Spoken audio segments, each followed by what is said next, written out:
Sud Radio, Berkoff dans tous ses états. Ah donc,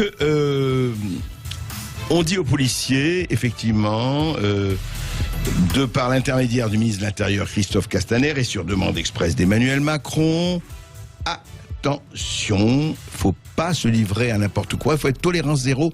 S'il y a des racistes parmi vous, nous les traquerons impitoyablement. Évidemment, nous ne disons pas que toute la police est raciste, faut pas exagérer, ça il faut laisser ça aux manifestants. Mais quand même, nous, on n'est pas très très contents. Eh ben, je crois que les policiers non plus, ils sont pas très contents. Et ils sont de moins en moins contents.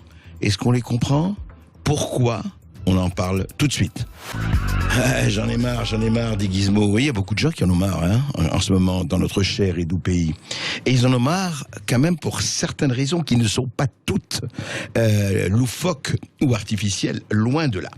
Alors voilà, on nous dit, parlant des policiers, parce qu'ils sont les gardiens de notre République, dit le ministre de l'Intérieur, j'ai pour nos forces de l'ordre une exigence particulière, etc., etc. Et il va vraiment prendre des mesures, etc. Et puis il a parlé, on sait, il a parlé de suspicion avérée, de soupçon avéré. On lui rappelle, on l'a dit hier, mais il est toujours bon de le redire, que ou un soupçon est un soupçon et il n'est pas avéré, ou il est avéré et c'est un fait, ce n'est plus un soupçon.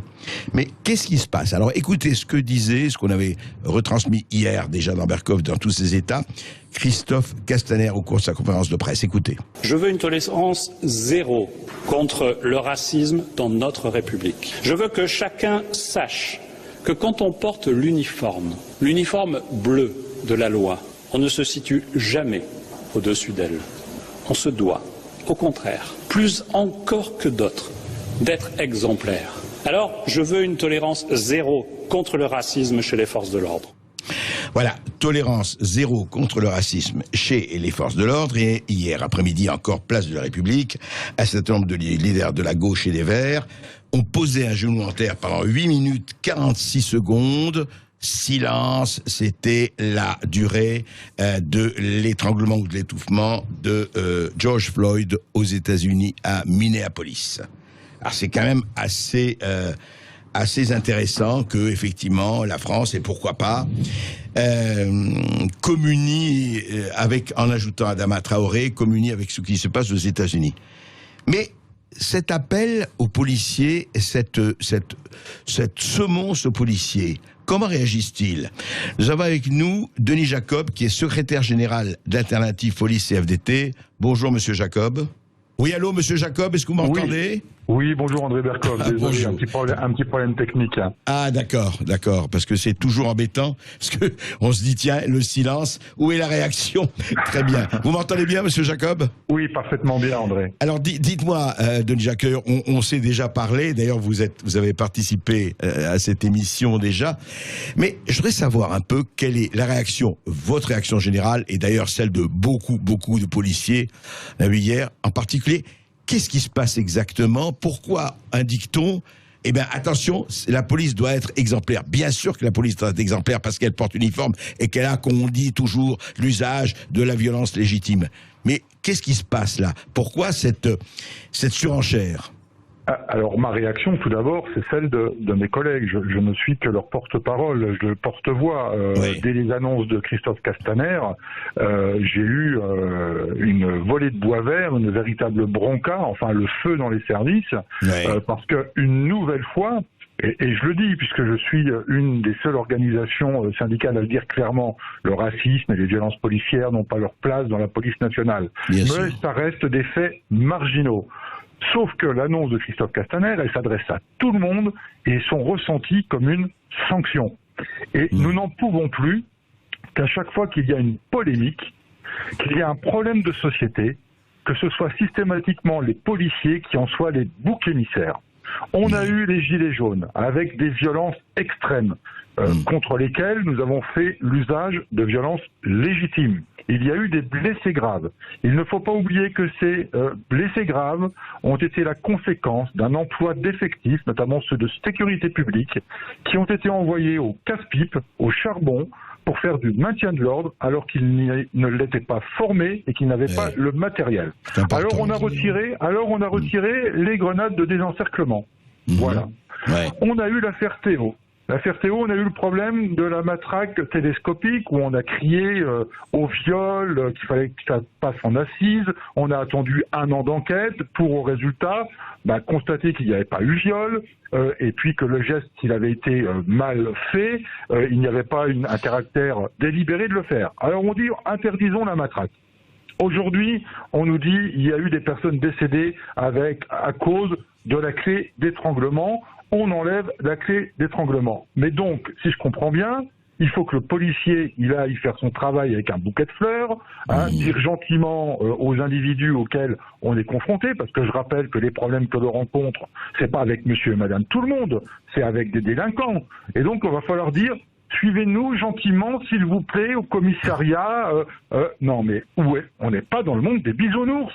Ça suffit. Donc les policiers n'en peuvent plus, ils sont particulièrement remontés au moment où je vous parle, et les annonces de Christophe Castaner, si on peut en comprendre certaines, on ne peut pas admettre de généraliser le problème parce qu'il y a eu des cas à la marge, et de dire parce qu'il y a eu des cas à la marge, eh bien on va retirer à tous les policiers les outils qui sont mis à leur disposition pour travailler dans des conditions optimale de sécurité. Voilà la situation. Mais alors justement, Denis Jacob, je vais vous poser la question, et très très franchement, est-ce qu'il n'y a pas eu aussi 2 poids, 2 mesures ? Je pose la question en tant qu'observateur et citoyen.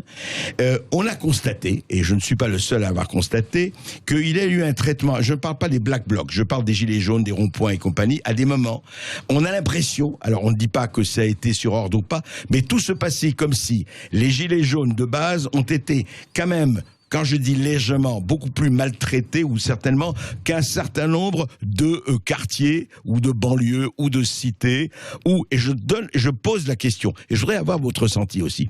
Quand une manifestation est interdite par la préfecture de police comme celle de vendredi dernier où il y avait 20 000 personnes. Bon, on a laissé faire, on dit on a laissé faire. En revanche, d'autres manifestations interdites, on ne laisse pas faire. Est-ce qu'il n'y a pas eu, très franchement, en se disant les quartiers, et vous savez très bien et beaucoup mieux que moi, qu'il y a eu des instructions à la police et aux forces de l'ordre d'être un peu plus, je ne dirais pas coulantes, mais un peu de laisser faire, de ne pas trop faire la pression par rapport à d'autres manifestations. Est-ce qu'il n'y a pas eu 2 poids, 2 mesures, Denis Jacob ? Mais très clairement, André Verkoff, il y a un choix politique qui est fait. Nous, notre seul rôle n'est pas d'être... certains disent on est le bras armé du politique. Nous, on est là pour faire respecter l'ordre public. Mais l'ordre public, il se fait dans des conditions strictes, ce qu'on appelle une doctrine d'emploi, et cette doctrine d'emploi obéit à l'absolue nécessité, notamment pour mes collègues qui sont en compagnie républicaine de sécurité, d'agir sur ordre. Si on leur dit vous chargez parce qu'il y a un trouble à l'ordre public, on charge. Si on dit de ne pas bouger, on ne bouge pas. Voilà, clairement. Donc, vous avez la réponse en fonction des situations que l'on a connues. Et pour les quartiers difficiles, clairement, il y a le syndrome 2005-2007.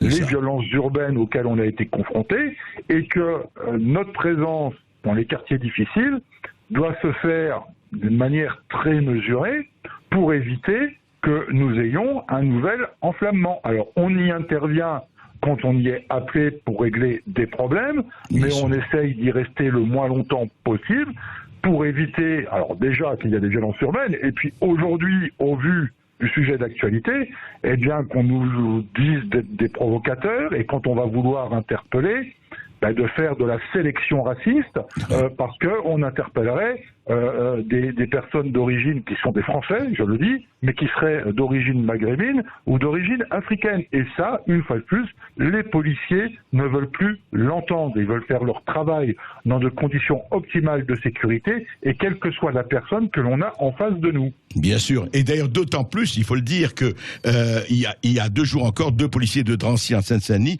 ont été eux-mêmes victimes d'insultes à caractère raciste. On les a traités de tous les noms, de bougnoul, de sale blanc, on leur a craché dessus, etc. Il y a quand même quelque chose, et je comprends. Et à votre avis, on est dans une là, de votre point de vue, je parle du point de vue de représentant justement des policiers, on est dans une situation de tension très forte de ce point de vue-là. Vous avez l'impression d'être abandonné quelque part? Ah, clairement, les collègues, c'est ce qu'ils me font remonter, ont le sentiment, effectivement, d'être totalement abandonnés et, en gros, de servir de fusible à chaque fois qu'on a un phénomène de société, un problème. C'est forcément sur la police qu'on va se retourner et envers qui on va prendre des dispositions pour répondre à certaines pressions que l'on subit politiquement. Et ça, les policiers, ils en ont marre, parce qu'on aimerait bien avoir ce genre de discours, ce genre de conférences de presse, ce genre de mesures fortes, quand ce sont les policiers qui sont insultés, attaqués. Parce que quand ça arrive, tout le monde condamne. Oui. Mais quelles mesures prenons-nous réellement? Aucune. Oui, rien. Ouais, absolument. Et c'est assez grave. Merci beaucoup. Merci Denis Jacob pour votre témoignage. Merci pour le ressenti que vous faites passer. Il faut le savoir. Et c'est vrai que ce qui est impossible, et vous avez raison de rappeler que c'est le politique qui ordonne et le politique qui décide, ce n'est pas possible de rester dans le 2 poids et 2 mesures. Si les policiers se comportent mal, on les sanctionne mais très forte. Mais quand il y a aussi des délinquants qui se comportent mal, ou des apprentis délinquants qui se comportent encore plus mal, eh bien là aussi la sanction doit advenir, et pas que les hurlements se passent simplement d'un côté.